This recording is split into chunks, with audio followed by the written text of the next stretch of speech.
अच्छा बेटा, अभी तक हम लोगों ने सेंट्रीपिटल एक्सेलरेशन पढ़ा था, टेंजेंशियल एक्सेलरेशन पढ़ा था। अब हम लोग को नेक्स्ट पढ़ना है कौन सा?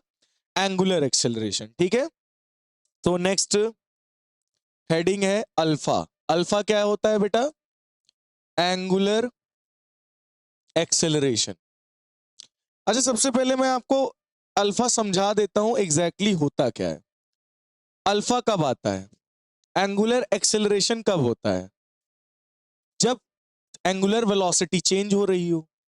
मतलब जैसे 1 सेकंड में 15 डिग्री पर वो मूव हुई कोई ऑब्जेक्ट, अगले 1 सेकंड पे, जैसे मान लो 1 सेकंड में 10 डिग्री पर वो चल रहा था, अगले 1 सेकंड में कितने डिग्री चला? 20 डिग्री। अगले 1 सेकंड में 25 डिग्री, अगले 1 सेकंड में 50 डिग्री मान लो। तो तुमको क्या समझ में आया? एंगुलर वेलोसिटी लगातार चेंज हो रही। अगर लगातार एंगुलर वेलोसिटी चेंज होगी तो एंगुलर एक्सेलरेशन वहां हो रहा होगा। समझ में आई बात? अगर एंगुलर वेलोसिटी में चेंज होगा तभी वहां पे एंगुलर एक्सेलरेशन होगा। तो लिख लो rate of change in angular velocity. Rate of change in angular velocity. क्या समझ में आया? बोलो। Rate of change in angular velocity. अगर एंगुलर वेलोसिटी चेंज हो रही होगी तो उस जगह पर एंगुलर एक्सेलरेशन लगेगा, और अगर एंगुलर वेलोसिटी चेंज नहीं हो रही होगी तो एंगुलर एक्सेलरेशन नहीं होगा। बात समझ में आ गई इतनी या नहीं? ठीक है, तो एंगुलर एक्सेलरेशन क्या होता है? अगर आपसे कोई पूछे तो क्या बताओगे? एंगुलर एक्सेलरेशन क्या होता है? Rate of change in angular velocity. तो अगर आपको एंगुलर एवरेज एंगुलर वेलोसिटी निकालनी है, क्या निकालनी है बेटा? एवरेज। तो आप क्या करोगे? Delta omega by delta T.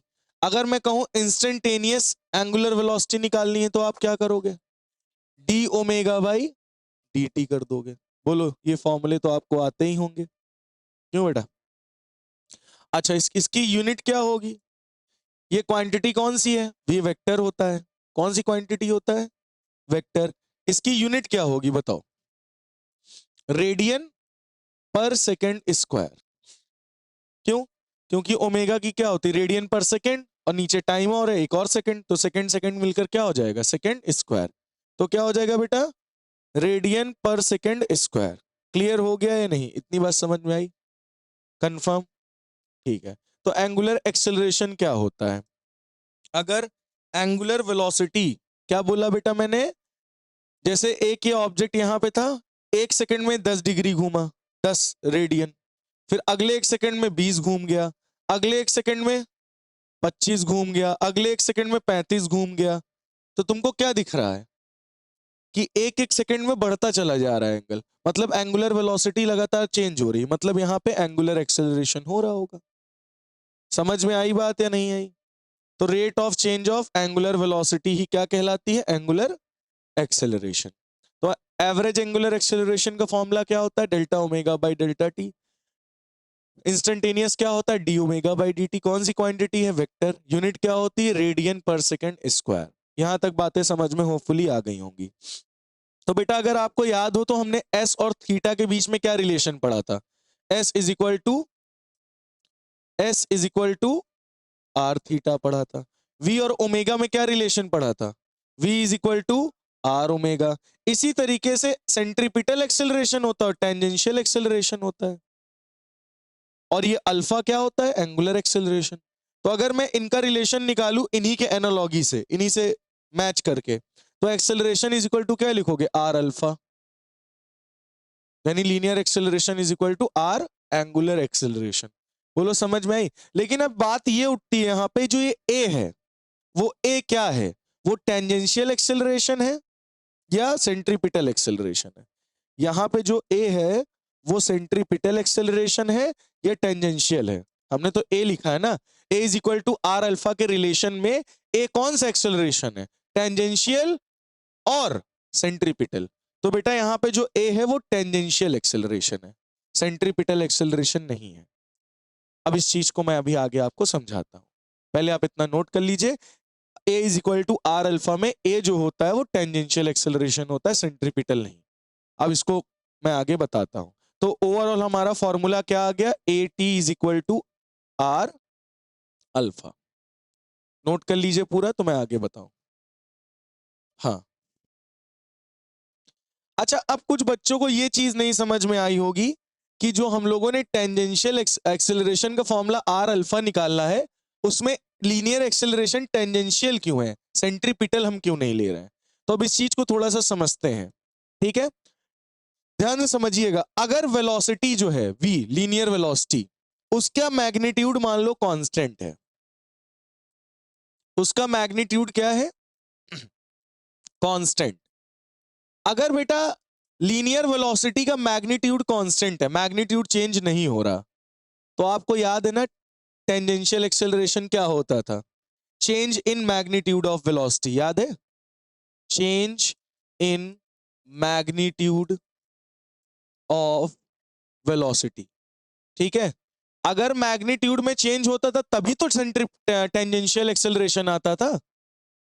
तो यहां पे मैग्नीट्यूड तो चेंज ही नहीं हो रहा, मैग्नीट्यूड कांस्टेंट है, इसका मतलब टेंजेंशियल एक्सेलरेशन जीरो नहीं होगा।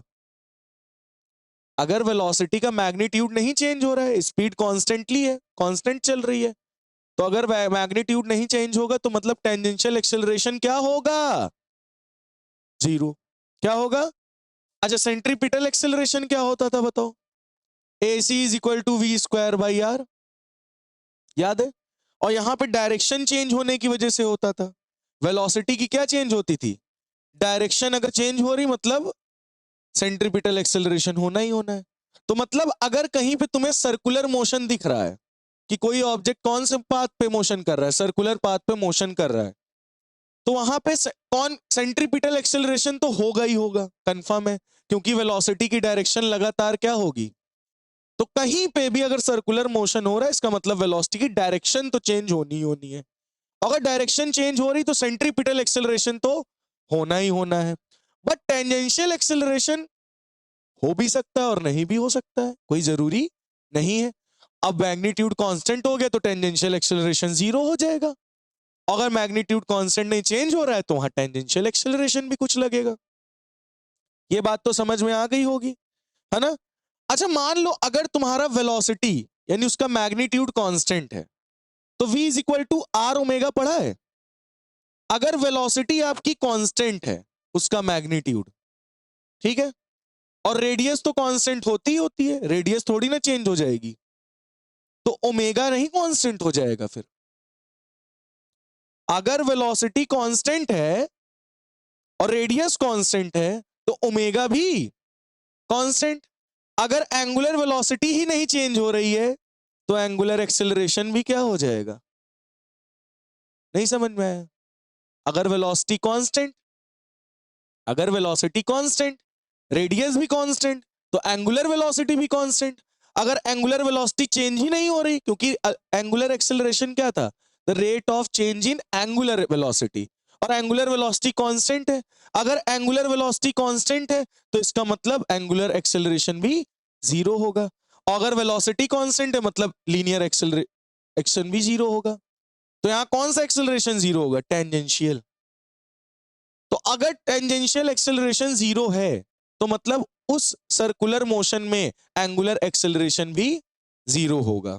तो जरूरी नहीं है कि हर सर्कुलर मोशन में एंगुलर एक्सेलरेशन हो रहा हो, एंगुलर एक्सेलरेशन उसी सर्कुलर मोशन में होगा जिसमें वेलोसिटी का मैग्नीट्यूड चेंज हो रहा होगा, टेंजेंशियल एक्सेलरेशन लग रहा होगा। अगर टेंजेंशियल एक्सेलरेशन लग रहा होगा तो एंगुलर एक्सेलरेशन भी लग रहा होगा वहां पे।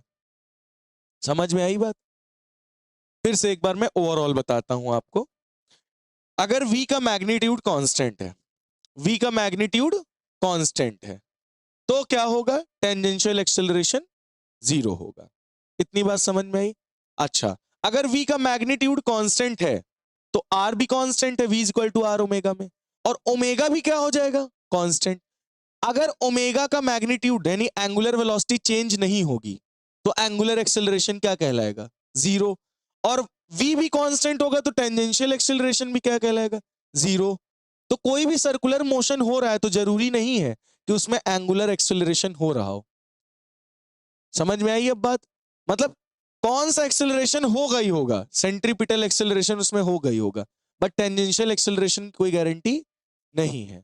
टेंजेंशियल एक्सेलरेशन जीरो भी हो सकता है। अगर टेंजेंशियल एक्सेलरेशन जीरो है तो एंगुलर एक्सेलरेशन भी जीरो होगा। तो एंगुलर एक्सेलरेशन डिपेंड कर रहा है किस पे?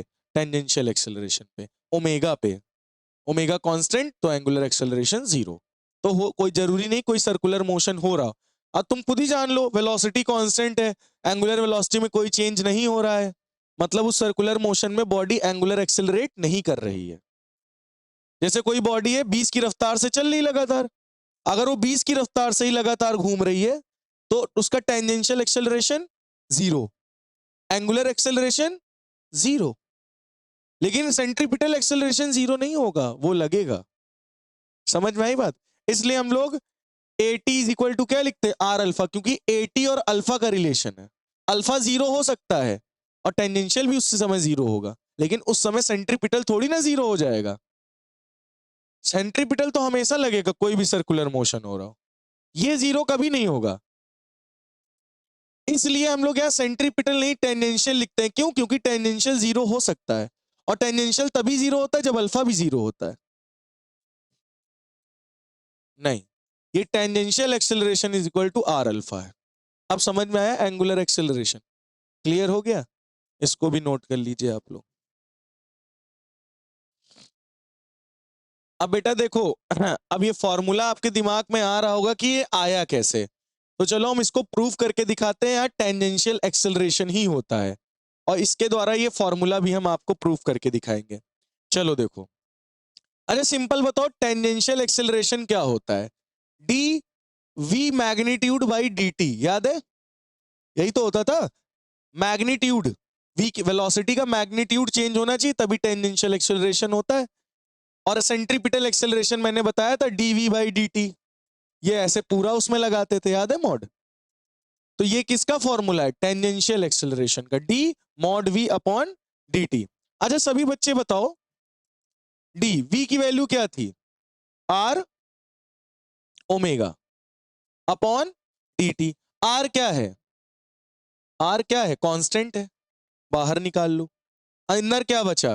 D omega by D T. तो R D omega angular velocity, rate of change in angular velocity, इसको क्या बोलते थे? इज इक्वल टू क्या आ रहा है? AT। Hence proved. बात समझ में आ गई? क्लियर हो गया? तो आपको ये चीज तो क्लियर हो गई कि यहाँ पे टेंजेंशियल एक्सेलरेशन होता है, सेंट्रीपिटल नहीं। आया या नहीं आया? अभी भी आ गया? नोट कर लो।